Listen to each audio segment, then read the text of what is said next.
Bueno, queridos hermanos, muchas gracias por su presencia. Vamos a hablar el día de hoy sobre dos temas, como decía el padre Juanjo, sobre la escatología cristiana y por supuesto también vamos a hablar sobre algo que está muy relacionado a todo ello, que es la pastoral del duelo. Son dos cosas que tal vez parecen diferentes, pero que están muy unidas y que quieras o no, tarde o temprano o en cualquier momento, nos ha pasado o nos va a pasar a cada uno de nosotros. Y principalmente nosotros como cristianos, especialmente en este tiempo de bendición que es la Pascua, nosotros obviamente tenemos que ser testigos de la resurrección. Y por eso tenemos que entender lo que es la escatología en nuestra religión y lo que es también el sentido de la muerte en el mundo cristiano. Bueno, hablar de la escatología es hablar también de una realidad que nosotros hemos de predicar, porque si somos cristianos, si somos parte de la iglesia, no tenemos que entender la iglesia simplemente como una institución.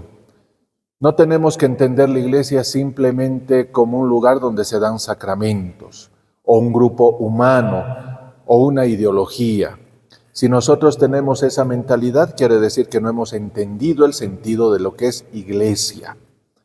Si nosotros leemos, por ejemplo, el Magisterio de la Iglesia, y estoy hablando, por ejemplo, del Concilio Vaticano II, especialmente la Constitución Apostólica Lumen Gentium, Luz de las Gentes, que nos habla de la Iglesia, vamos a ver que termina toda esa reflexión, obviamente, en María Santísima como la primera creyente, como la primera cristiana, como la animadora del nuevo pueblo de Dios.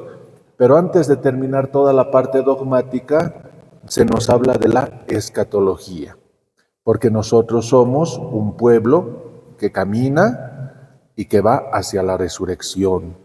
Por eso la vida de cada uno de nosotros comienza en la concepción, cuando Dios pone ya un alma en el vientre materno, y es para la eternidad. No termina en la muerte natural. Si bien nosotros hemos de respetar, por supuesto, la vida desde la concepción hasta la muerte natural, nosotros hablamos de una vida eterna, de la eternidad.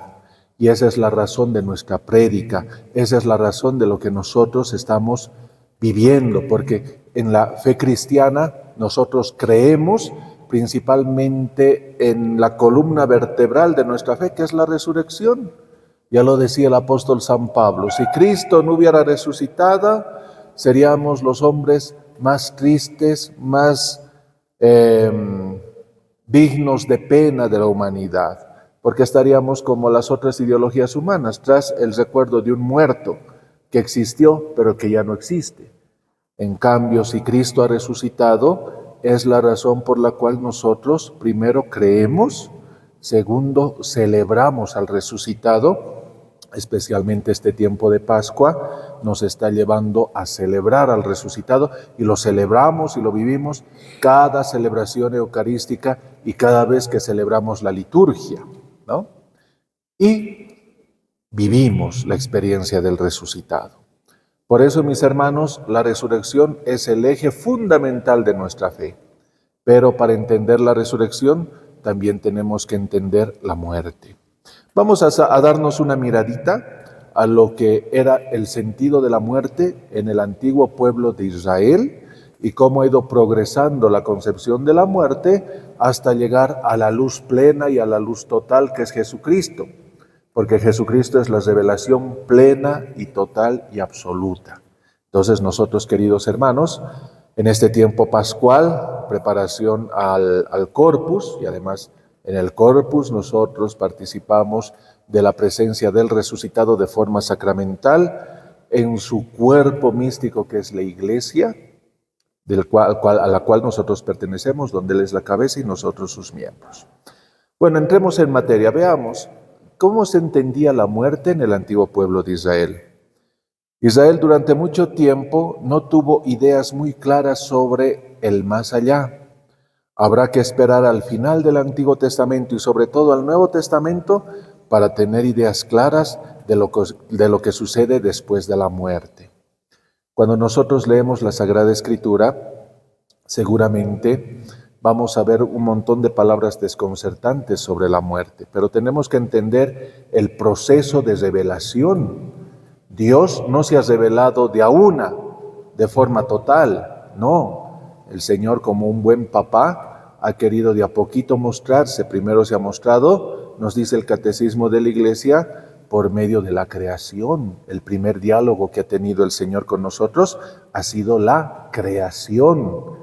Después el Señor nos ha dado inteligencia, y mediante la inteligencia y contemplación de la creación, nosotros perfectamente podemos darnos cuenta que existe Dios, porque viendo la creación y su perfección, nos damos cuenta que hay un principio, porque la nada solamente tiene nada. No puede existir algo material de la nada, tiene que haber un principio. Y ese principio es Dios, sin lugar a dudas, y toda la perfección que hay en la naturaleza nos lo corrobora.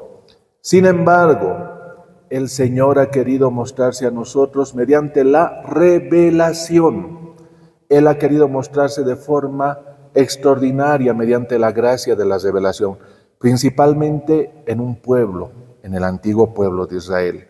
Y Dios, como buen papá, ha querido empezar a educar a ese pueblo para que cuando ese pueblo esté maduro, ahí venga la luz total, que es Jesucristo.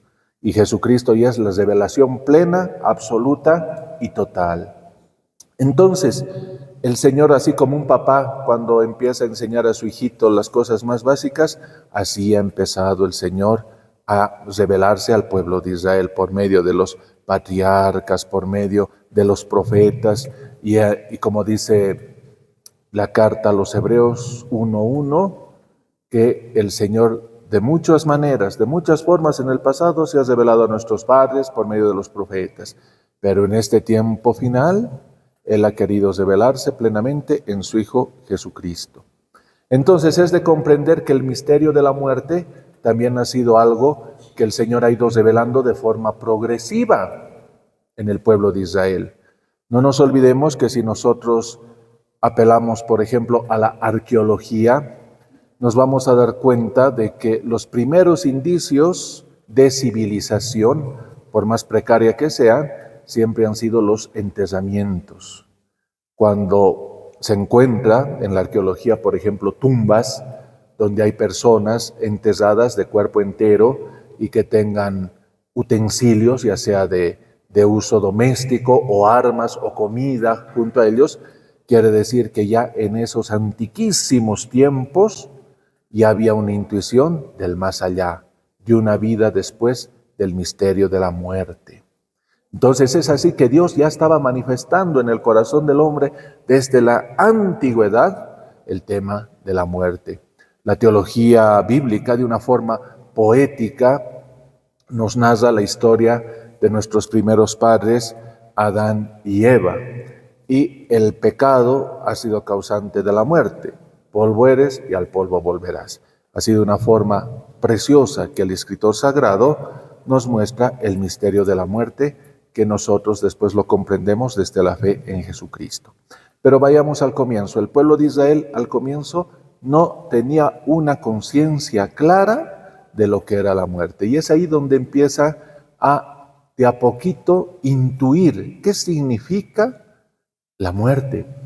Y es ahí que también por influencia de otras culturas, que no ha sido solamente Israel la que nos habla de un lugar como el Seol, porque ya si por ejemplo vemos al pueblo griego, vamos a ver que se habla del Tártaro, por ejemplo, ¿no?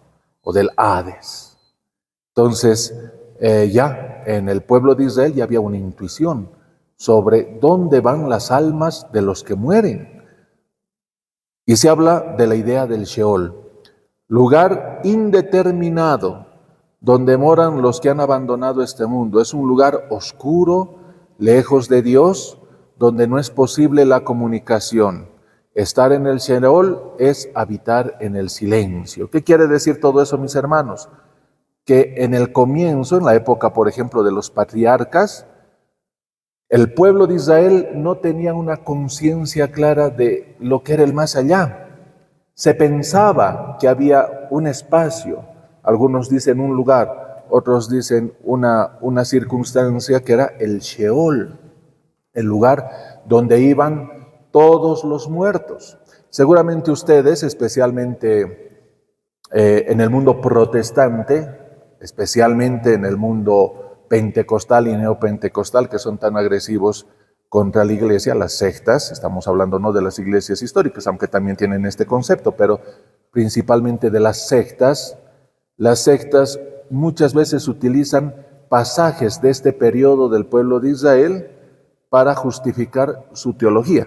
Las sectas piensan que cuando uno muere, va al Sheol, siguen pensando en el concepto del Sheol. Y cuando uno está en el Sheol, no mira nada, está en un estado de coma, está en un estado vegetativo.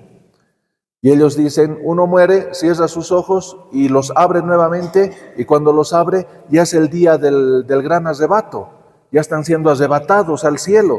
Y los que son, ellos se autodenominan cristianos. Y algunos católicos de mala formación les dicen los cristianos, nosotros los católicos. Nada, señor, nosotros somos los cristianos, porque nosotros somos la iglesia de Cristo. Pero ellos que se autodenominan cristianos dicen, nosotros los cristianos vamos a ser arrebatados, hablan del arrebato, y los que no son de nosotros van a ser aniquilados. Va a venir aquí fuego, va a haber tribulación, y todos van a ser eliminados, y nosotros vamos a reinar con el Señor. Pero para ellos, una persona que muere no entiende nada, no conoce nada, está en una especie de catarsis, en una especie de estado de coma, y por eso critican a la iglesia y dicen, ustedes, ¿por qué rezan a la Virgen? ¿Por qué rezan a los santos? Ellos no les escuchan, ellos están muertos. Y una persona que está muerta está en el Sheol porque no entiende, no habla, no sabe lo que pasa. Nosotros, cuando venga el Señor, vamos a resucitar, vamos a ser llevados al cielo. Y los que no se han convertido, los que no han reconocido a Cristo como su Señor y Salvador, van a ser aniquilados. Ese es un concepto netamente neopentecostal. ¿Y por qué ellos dicen eso? Utilizan citas bíblicas porque todavía están pensando en el antiguo concepto del Sheol, de los primeros tiempos de el pensamiento y de la teología de Israel.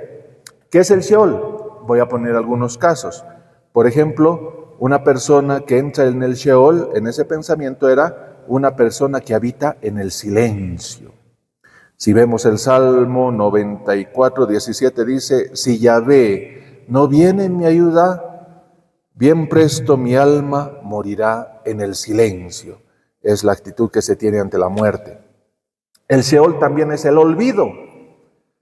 El Salmo 88, 13 dice, ¿se conocen en las tinieblas tus maravillas o tu justicia en la tierra del olvido? O sea, el Sheol es la tierra del olvido, donde las almas olvidan todo y todos se olvidan de las almas. El Sheol es ser arrancado de la mano del mismo Dios, de Yahvé. ¿Qué es lo que dice el Salmo 86, 6? Yahvé, presta oídos a mi plegaria, atiende la voz de mi súplica, porque es una súplica ante la muerte, no caer en el Sheol. Después, ¿el Sheol qué es? Para el primitivo Israel, están en un estado de coma espiritual y no saben nada. Usan el texto de Eclesiastés 9:5, dice, porque los vivos saben que han de morir, pero los muertos no saben nada, y no hay ya paga para ellos, pues se perdió su memoria. Entonces, ese es otro texto que se usaba en el antiguo Israel. También el Sheol para muchos es un estado que es para siempre, un estado permanente, porque todavía no había el concepto de resurrección, que recién vendrá en la época tardía, antes de la revelación total, que es Jesucristo. Dice Job 14:12, que el hombre que yace no se levantará, se gastarán los cielos antes que se despierte, antes que surja de su sueño. O sea, el que iba al Sheol para siempre estaba en un estado vegetativo. También para el primitivo Israel, el Sheol es el fin de los vivos. ¿Qué dice? Salmo 146:4. su soplo exhala y su vaso retorna, y en ese día sus proyectos fenecen. O sea, nos damos cuenta que es una situación terrible el Sheol para el pueblo de Israel. ¿Por qué? Porque ya no se puede alabar al Señor, a Yahvé, dice el Salmo 6:6. Porque en la muerte nadie de ti se acuerda. En el Sheol, ¿quién te puede alabar? Lo dice el Salmo. Y también vemos que en estas circunstancias el Sheol es un lugar tenebroso, un lugar donde van vivos, todos los vivos que han muerto, pero buenos y malos. Es el lugar de los muertos, es el lugar donde desembocamos todos en el primitivo Israel. Después de esto, ya empieza la revelación de Dios a manifestarse más, por ejemplo, en los profetas, por ejemplo, también en algunas tendencias del pueblo de Israel. Y es ahí donde los teólogos empiezan a reflexionar, inspirados por Dios, por supuesto, y dice, surge la teología que se llama de la retribución, pero la retribución es en términos temporales, o sea, en esta vida. Empiezan a preguntarse, bueno, ¿acaso el Señor, que es justo, puede tratar de la misma manera a los buenos y a los malos? Eso se preguntan. Es decir, que Dios permite en esta vida que sean bendecidos con riqueza y abundancia los buenos, entre comillas, y castiga a los malos con la pobreza, la esterilidad, la enfermedad. No se olviden que este pensamiento de la teología de la retribución ha permanecido incluso hasta la época del mismo Señor Jesucristo. Acuérdense cuando había el ciego, ¿no? El ciego el ciego o el paralítico también en el templo, otro caso. ¿Qué es lo que preguntan los discípulos? ¿Quién ha pecado? ¿Él o sus padres? ¿No? Del paralítico, ¿se acuerdan? De la piscina de Siloé. O acuérdense del ciego, lo hemos visto en esta cuaresma, ¿no? Cuando increpan al ciego, cuando el ciego les dice, Jesús me ha sanado, me ha devuelto la luz. Y ellos le dicen, ¿cómo nos puedes predicar a nosotros, los fariseos y los sacerdotes? Tú has nacido en pecado. ¿Por qué le dicen eso al ciego de nacimiento? Porque si ha nacido ciego, quiere decir que él o sus padres ha pecado y Dios se ha vengado quitándole la salud a ellos. Por eso un leproso, si ustedes ponen atención en el Evangelio de Juan, por ejemplo, no se habla de la curación de los leprosos, sino de la purificación del leproso, porque la lepra era una enfermedad terrible, no solamente porque era una enfermedad contagiosa que te podía causar la muerte, no, sino porque ante todo te excluía de forma ritual de la alabanza a Dios en el pueblo de Israel, ¿no? Entonces eran, por ejemplo, la enfermedad, por ejemplo, la esterilidad, por ejemplo, la pobreza, eran signos de que Dios te estaba castigando porque tú has pecado o han pecado tus padres. Entonces ahí viene el pensamiento de decir, Dios es capaz de premiar. ¿Pero dónde premia? Para esa teología de la retribución, en esta vida. O sea, ya hay un pasito. Dios es el que premia o el que castiga. Si en esta vida tú has sido una persona devota de Dios, una persona que amas a Dios, una persona que vive los preceptos de Dios, vas a ser bendecido con abundancia, con muchos hijos, vas a ser bendecido con salud, con juventud. Pero si has pecado tú o tus padres, el Señor te va a castigar en este mundo, pero todos van a seguir yendo ¿a dónde? Al Sheol. Entonces, mis queridos hermanos, vemos aquí que hay una realidad triste. ¿Por qué? Porque en esta teología de la retribución, los que se sentían bendecidos por Dios se daban el lujo de juzgar a los demás. Nosotros somos los buenos, aquellos son los pecadores. En ese sentido y en ese contexto, vemos, hermanos, que hay un avance en el pensamiento teológico sobre la muerte, pero no es todavía la revelación total que vendrá con la persona del mismo Jesucristo. Vemos principalmente en Levítico 26 y Deuteronomio 28, todas las normas donde se habla que los que son bendecidos por Dios tienen abundancia. ¿Por qué creen ustedes que en la literatura sapiencial, por ejemplo, el autor sagrado, uno de los autores sagrados, ha escrito esta hermosa historia del justo Job? ¿Se acuerdan, no? La historia del justo Job. ¿Por qué? Porque es una crítica fuerte a esta teología de la retribución. Job era una persona bendecida, pero que, porque Dios lo permite, le vienen pruebas tristes, pierde a sus hijos, entra en la enfermedad, está en la absoluta pobreza, y todos le dicen, maldice al Señor, Dios te ha castigado, maldice al Señor, y Job nunca maldice al Señor, es fiel. Y al final, nuevamente, el Señor lo colma de bienes. O sea, es una crítica a la teología de la retribución, porque ya el Señor ponía en algunos corazones la intuición de que Dios no es injusto en esta tierra, porque hay muchos que son malos y que son personas rebeldes contra Dios. ¿Por qué creen que el Señor Jesús, contra esta teología, ha hecho esa hermosa parábola, se acuerdan, no? Del rico Epulón y del pobre Lázaro. Es muy interesante porque, según la teología de la retribución, el rico Epulón era un hombre, para los judíos, bendecido. Tenía comida en abundancia, tenía salud, tenía una casa, tenía riqueza, tenía bienestar, ¿no? Y nos dice que había un hombre pobre que se llamaba Lázaro, y este Lázaro incluso tenía unas llagas que hasta los mismos perros le lamían. Obviamente, cuando hablamos de perritos en la Escritura, tenemos que entender el pensamiento que tienen los judíos de perro. Por ejemplo, los perros son esos animalitos que siempre se están revolcando, que comen cualquier cosa. A veces, no sé si se han dado cuenta, cuando los perritos comen pues, aunque no tengan hambre. Si hay algo que comer, lo comen. A veces vomitan y a veces se lo comen el propio vómito, ¿no? Por eso los judíos de mucha regla, de mucha tradición, una forma de insultar a los que no eran judíos o a los paganos eran los perros, ¿no? Decían los perros. Y es por esa razón que el Señor, sabiendo cómo los judíos extremadamente nacionalistas y cesados en su religión trataban así a los paganos, les decían los perros. Entonces el Señor utiliza esta imagen, ¿no?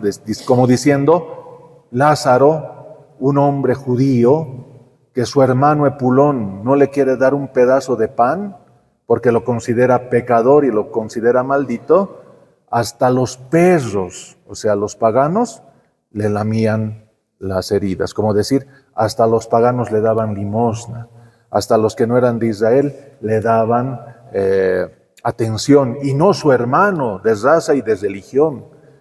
Y cuando muere el Epulón y cuando muere Lázaro, vemos ahí que cambia la cosa de forma radical, ¿no? ¿Qué es lo que pasa con Lázaro? Nos dice el texto que fue llevado por los ángeles, o sea, fue llevado en cuerpo y alma al seno de Abraham.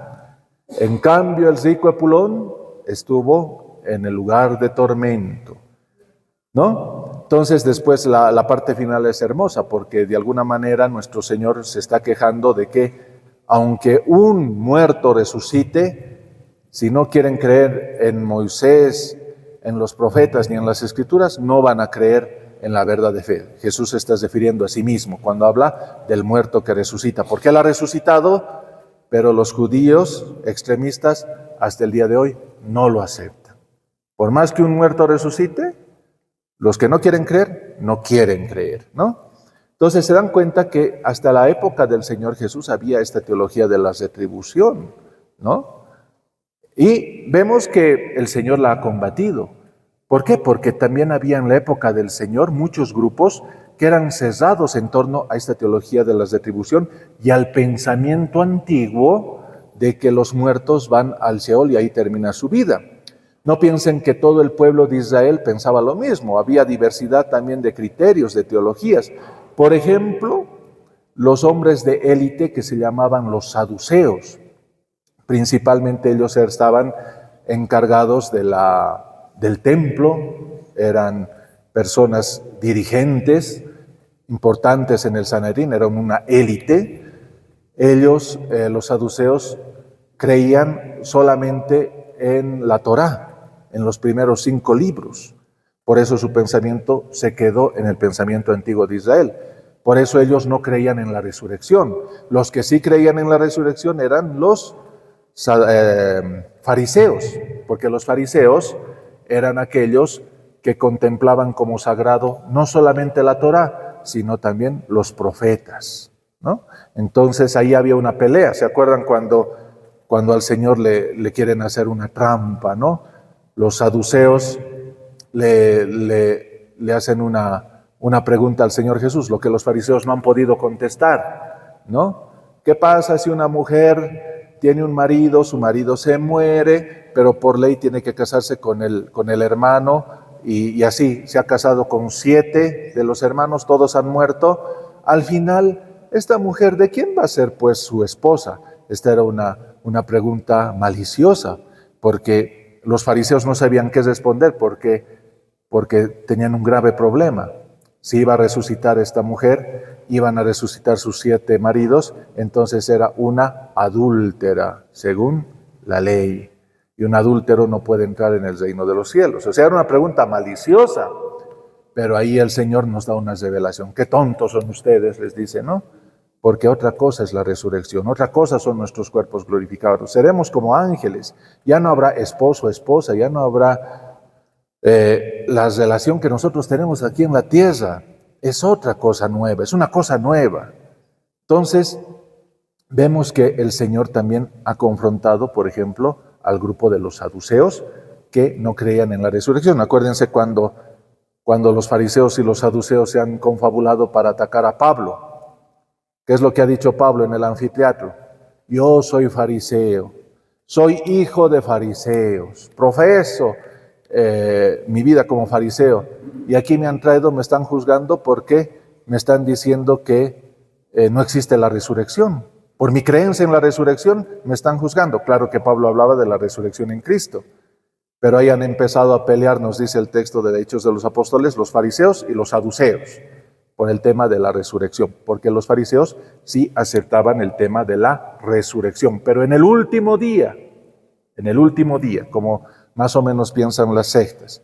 Después el Señor aclarará que es otra cosa la resurrección, y los saduceos estaban todavía inmersos en el antiguo pensamiento de Israel, porque solamente ellos principalmente aceptaban la Torá. Para ellos los profetas y demás eran comentarios de la Torá, pero no eran necesariamente palabra de Dios como tal, ¿no?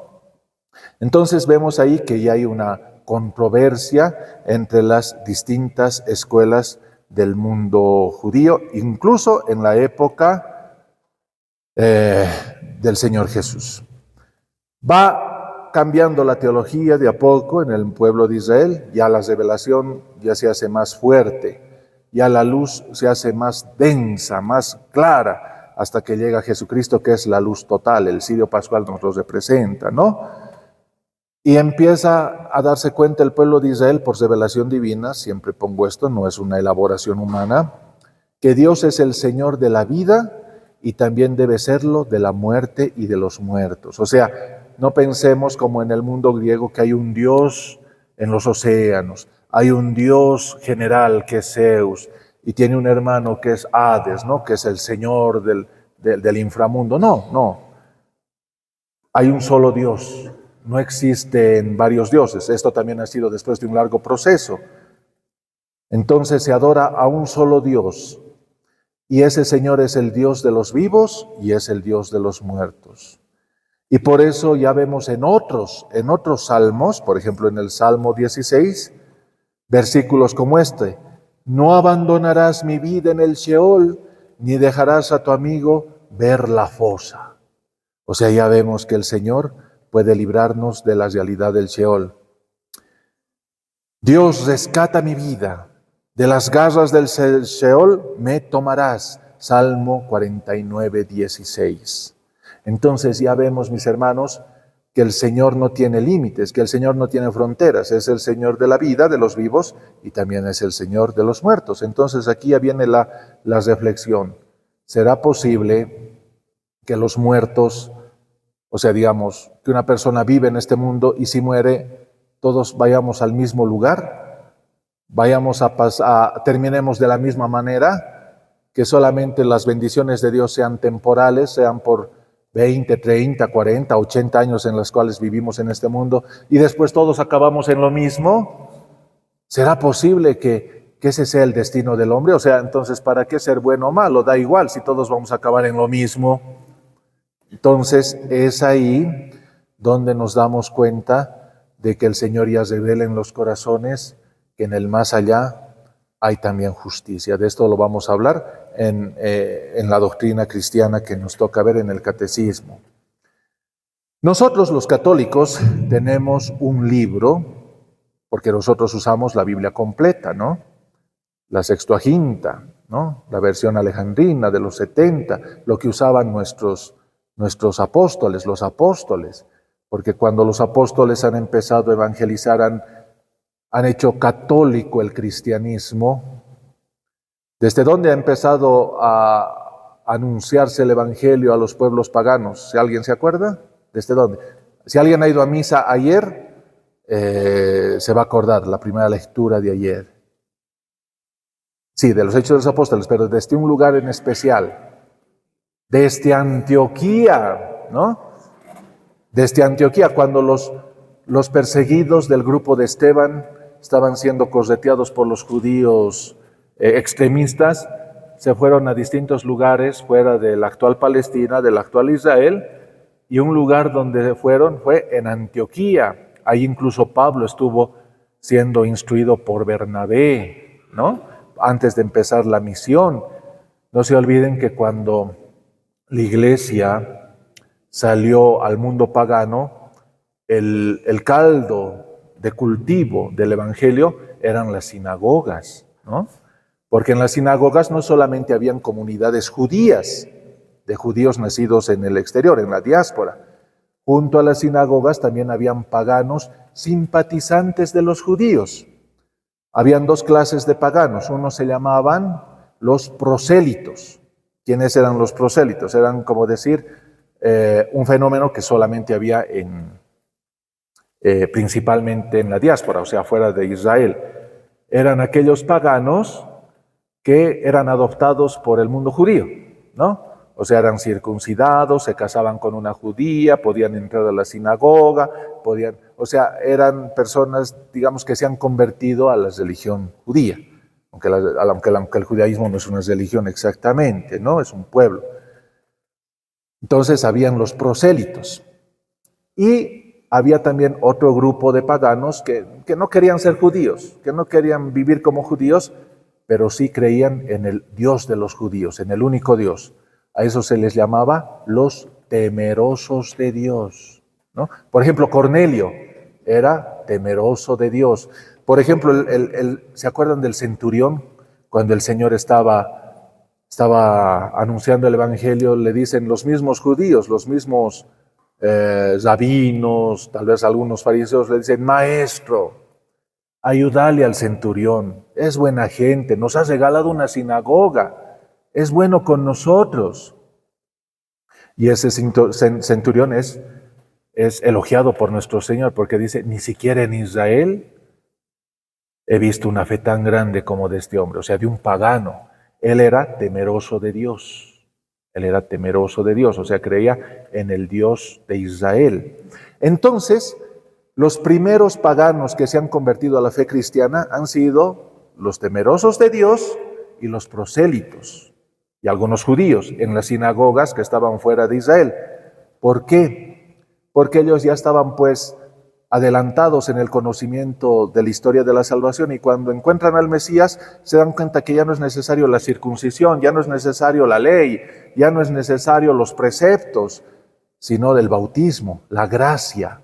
Ya no vivimos bajo la ley, sino bajo la gracia, dirá Pablo. Entonces ellos serán el germen de nuestra iglesia católica, ¿no? Y a ver, y aquí viene la pregunta, ¿qué Biblia usaban fuera de la actual Palestina o de Israel. ¿La Biblia hebrea? No, pues, ¿quién iba a aprender hebreo para leer la Biblia? Si ya había una versión traducida al griego.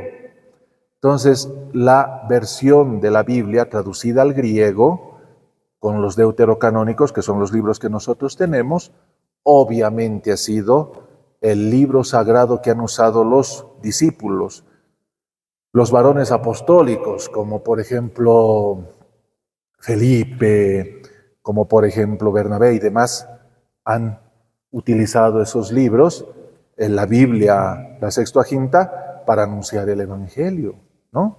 Por eso nosotros tenemos la versión completa, la Biblia completa. Y dentro de esos libros hay libros maravillosos. Por ejemplo, como el libro de la sabiduría. Si ustedes leen el capítulo 4 del libro de la sabiduría, nos habla del sentido de la muerte en el justo. Por ejemplo, para un judío de la teología de la retribución, obviamente morir joven era una desgracia, porque la persona bendecida por Dios tenía que vivir hasta ser viejito, porque mientras más larga vida tenía, más bendecido se pensaba que estaba por Dios. En cambio, cuando un joven moría era una especie de maldición, pero el libro de la sabiduría dice, no te da sabiduría las canas, sino el temor que tienes hacia el Señor. Capítulo 3, capítulo 4 del libro de la sabiduría. O por ejemplo, un libro que por lo menos a mí me encanta, que es el libro de Tobías, ¿no? El capítulo 4 de Tobías, cuando Tobit instruye a su hijo Tobías antes de que dé ese largo viaje donde sus parientes, es una belleza. Y ustedes lean el capítulo 4 de Tobías, van a darse cuenta que es evangelio puro. De ahí ha sacado el Señor muchos conceptos, como la regla dorada, por ejemplo, ¿no? Entonces se dan cuenta que esos libros sagrados son bendecidos. Y por ejemplo, también tenemos, por supuesto, los 2 libros de los Macabeos, ¿no? Eso es muy importante, porque los libros de los Macabeos son libros fundamentales para entender ya la parte tardía antes de la venida del Señor de Israel. Cuando, después de que Alejandro Magno ha conquistado el mundo antiguo, después de su muerte, obviamente la cultura helenista se ha quedado en todo ese mundo conquistado por Alejandro Magno. Entonces, en la región que es ahora Israel, estaba Antíoco Epifanes, que quería imponer la religión y la cultura helénica a Israel, ¿no? La quería imponer por la fuerza. Y es ahí donde surgen rebeldes, defensores de la ley, defensores del verdadero Dios. Y ahí empieza la historia de los macabeos, ¿no? Cuando ellos empiezan a pelear, incluso bélicamente, para recuperar el templo que ha sido profanado, para volver a bendecir el templo. Y ahí viene en la época de Navidad, el 25 de diciembre, por ejemplo, la fiesta del Hanukkah. ¿Han escuchado eso? ¿No? De la restauración y de la dedicación del templo. Cuando el Señor estaba, creo que ayer era el Evangelio, cuando el Señor estaba caminando por el templo en la fiesta de la dedicación del templo, ¿no? ¿De dónde han sacado esa fiesta los judíos? Del libro de los Macabeos, de la purificación del templo.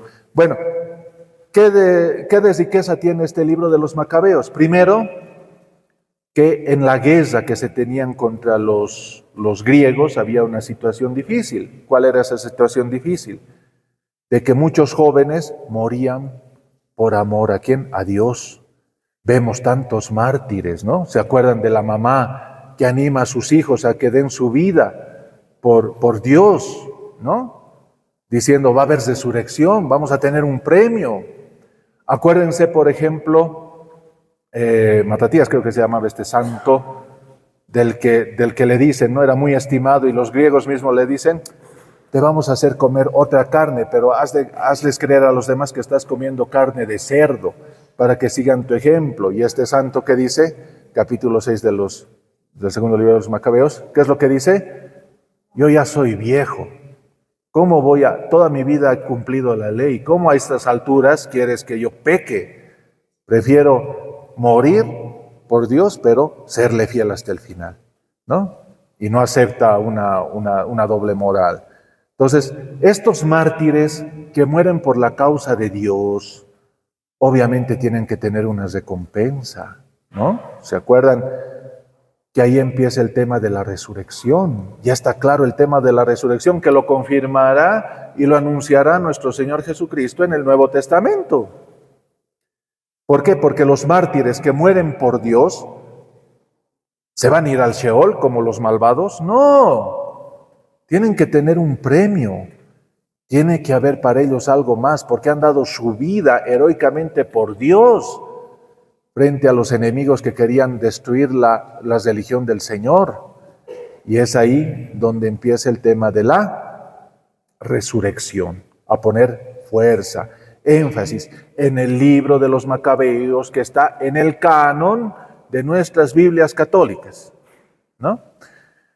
En ese sentido, por ejemplo, vemos capítulos maravillosos como el segundo libro de los Macabeos, capítulo 12, versículo 43 al 46, donde se nos habla de la importancia de orar por ¿quiénes? Por nuestros difuntos, ¿no? Porque los que estaban peleando por la causa de Dios también habían guardado de Yamnia unos ídolos, como unos amuletos, y se los guardaban para que les dé suerte, y cuando están muertos, al enterrar los cadáveres, se dan cuenta que tenían unos ídolos. Y ahí Judas Macabeos dice, estos han muerto por Dios, han sido mártires, han dado su vida heroica por el Señor seguramente les va a dar su premio, pero se están purificando, porque también han caído en la idolatría. ¿Y qué es lo que ha hecho Judas Macabeo? Ha pedido dinero de todos el resto del ejército para hacer sacrificios por ellos, ¿dónde? En el templo de Jerusalén, ¿no? Y ahí dice el texto maravillosamente del libro de los Macabeos. ¿Qué es lo que dice? Dice que es una costumbre sana y buena orar por los difuntos porque hay resurrección.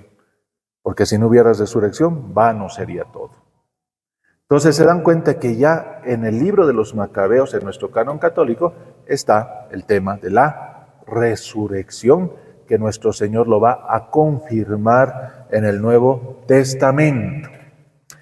Entonces, mis hermanos, vemos ahí que está el tema de la resurrección. Ya llega a Israel el concepto de la resurrección, pero obviamente la resurrección en el último día. ¿Se acuerdan cuando Lázaro se ha muerto? Claro, obviamente cuando leemos a Juan tenemos que tener un criterio también teológico, porque no se olviden que Juan es un gran teólogo. Porque en la muerte de Lázaro también nos quiere dar ya unas cucharaditas, unas pinceladitas, un adelantito de lo que va a ser la muerte de Jesucristo y su resurrección. ¿Qué es lo que dice cuando el Señor se enteró de que Lázaro estaba muy enfermo y lo estaban llamando para que vaya a Betania? ¿El Señor ha ido corriendo? No, ¿se ha retrasado cuántos días? 3 días, ¿no? Y cuando está llegando a Betania, salen las hermanas de Lázaro, Marta sale corriendo y le increpa al Señor. Señor, ¿por qué has tardado? Si hubieras estado aquí no hubiera muerto mi hermano, pero todavía yo sé que si pides algo al Padre, Él te lo va a cumplir, ¿no? Seguramente Marta se acordaba de cuando el Señor le ha devuelto la vida al hijo de la viuda, ¿se acuerdan, no? Cuando la viuda estaba enterrando a su hijo, ¿no? ¿Y qué es lo que el Señor hace? Él va a resucitar, pero Marta se queda desconsolada y dice, pero claro que vas a resucitar, pero vas a resucitar en el último día. Ahorita debe estar en el Sheol o ahorita debe estar sin memoria, en el último día. ¿Y qué es lo que revela el Señor? Marta, yo soy la resurrección y la vida. El que cree en mí, aunque esté muerto, vivirá. Y después en otra ocasión el Señor dirá, Dios no es un Dios de muertos, sino es un Dios de vivos. Por eso cuando Jesús comienza su predicación, la idea de la resurrección ya es común en el pueblo de Dios, aunque hay grupos como los saduceos que la niegan todavía. Por eso frente a ellos, Jesús defiende que Dios no es un Dios de muertos, sino es un Dios de vivos. Lo vemos, por ejemplo, en Marcos 12, 18, 27 y también en el Evangelio de Juan. Juan es precioso ese evangelio, hay que leerlo con mucha atención y con mucha paciencia y con mucha oración, es una belleza. Entonces, mis hermanos, vemos que el Señor cuando está predicando, predica la resurrección. Es un tema fundamental. Por ejemplo, si ustedes se acuerdan, el tema de la transfiguración, ¿se acuerdan, no? En el monte Tabor, cuando el Señor se manifiesta a los discípulos. ¿A quiénes eran? ¿Cuántos discípulos eran? 3, ¿no ve? ¿Quiénes eran? Pedro, Santiago y Juan. Muy bien. Entonces el Señor se manifiesta como resucitado y al lado de él, ¿quiénes estaban? 2 personajes. ¿Quiénes eran? Moisés y Elías. Bueno, según la tradición, Elías fue arrebatado en cuerpo y alma en un carro de fuego al cielo, ¿no ve? Fue arrebatado al cielo, o sea, Enoc, Elías fueron arrebatados al cielo y obviamente, por supuesto, la Santísima Virgen, ¿no? Pero Moisés, piensan algunos que también fue llevado al cielo, porque incluso hay un texto en la Biblia que dice que incluso el mismo San Miguel con Satanás estaban peleando por el cuerpo de Moisés. Pero hay algunos que dicen que ha quedado enterrado. No importa, el tema es que Moisés murió. Si fuera verdad el tema del Sheol, como ese lugar tenebroso, donde todos pierden la memoria, donde todos están vegetando, ¿ustedes creen que el Señor, que es la resurrección y la vida, estaría lo más bien charlando con esas 2 personas que ya deberían estar en el Sheol? No, pues. Ahí quienes están hablando con el Señor sobre su pasión es Moisés y Elías. ¿Qué significa eso? Que Dios es un Dios de vivos, no es un Dios de muertos. Y además, si ustedes ven el mismo libro de los Macabeos, el capítulo 15, versículo 15 en adelante, van a ver una visión de Judas Macabeo. Que Judas Macabeo tiene una visión, que los profetas del Antiguo Testamento están intercediendo por Israel frente a Dios, o sea, están vivos y están intercediendo. A ver, anótense, 2 Macabeos 15, versículo 15, si no me equivoco. ¿Sí? Que están intercediendo por el pueblo de Israel. O sea, eso es algo bien importante, mis hermanos. O sea, los que han muerto no están pues en un lugar vegetando, están como plantas. No, sino que están vivos. Por eso la transfiguración. Por eso este pasaje de la carta a los Macabeos ya nos dan esas luces de que la vida de los que creen en el Señor están vivos. En el libro del Apocalipsis, vean cómo los 24 ancianos tienen en sus manos perfumes, ¿no? ¿Y qué son esos perfumes ofrecidos el incienso que están ofreciendo al Cordero? Son las oraciones ¿de quiénes? De los santos. ¿Quiénes son los santos? Los redimidos por Cristo que están aquí en la tierra. O también el libro del Apocalipsis nos dice que los mártires en el cielo que ya han muerto dicen: Señor, ¿hasta cuándo vas a permitir tanta barbaridad? ¿Hasta cuándo nuestra iglesia va a ser perseguida?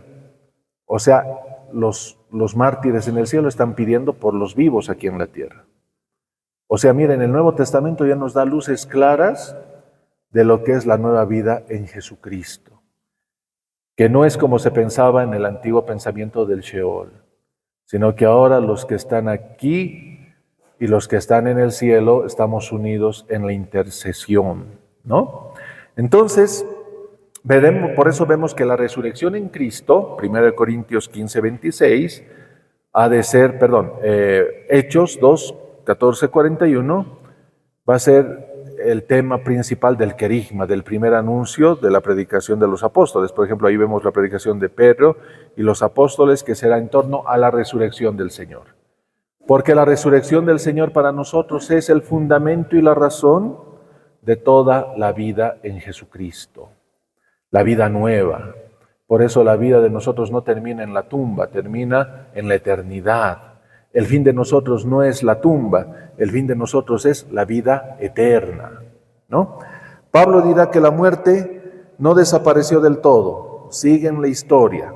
La muerte será vencida el último día como el último enemigo. 1 Corintios 15, 26.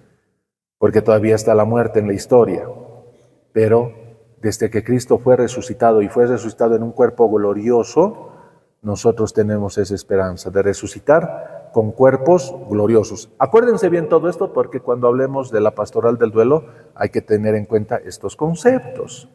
Porque a veces nuestra gente tiene signos, símbolos religiosos sin darse cuenta de lo que significan. Por eso, en 1 Corintios 15:44 nos habla Pablo de que nuestra nueva condición ha de ser de cuerpos glorificados. Ahora tenemos cuerpos que se envejecen, cuerpos que se mueren, cuerpos que se enferman, cuerpos que sufren dolor, pero cuando resucitemos tendremos cuerpos como el de Cristo, resucitados, gloriosos, ¿no? Como el que tiene también la Santísima Virgen ahora, o los que han sido arrebatados al cielo. Entonces, mis hermanos, vemos aquí que, bueno, yo sé que lo he hecho de una forma muy resumida y todavía mucha tela por cortar, pero yo creo que por el tiempo ya se han dado cuenta ustedes de que de lo que significa el pensamiento de la muerte en la Biblia, y a partir de ahí ya vamos a tener una segunda reflexión sobre ya lo que nos dice la doctrina de nuestra iglesia.